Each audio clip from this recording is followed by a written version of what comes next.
Did you know that every single time that you have a thought, it creates a groove in your mind? And so the more times you have that same reoccurring thought, the groove gets deeper and wider and it sets in. And especially when these thoughts are tied to emotions, the groove is deep right away. And Romans 12:2 says, "Do not conform to the pattern of this world, but be transformed by the renewing of your mind. Then you'll be able to test and approve what God's will is, his good, pleasing, and perfect will." And so each time that we have a thought, that creates a groove in our mind, for better or for worse. And the Bible tells us to renew our mind, to be transformed by the renewing of our mind, to focus it on what's good, pleasing, and perfect.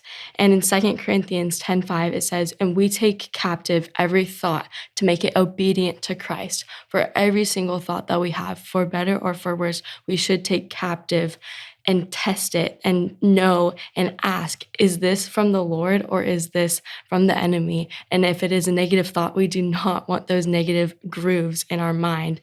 We want to focus on what's good, what's pleasing, and what's perfect.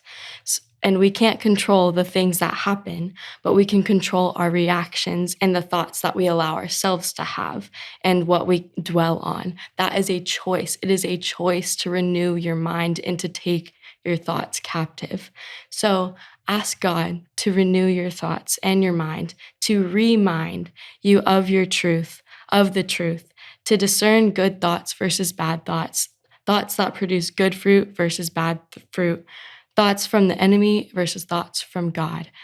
To remind means means again, and mind means to regard as important. And so when we are reminding ourselves of what's important, we are regarding what's important once again. And so we are comprehending these things and we are calling upon the reality of what is true and what is good.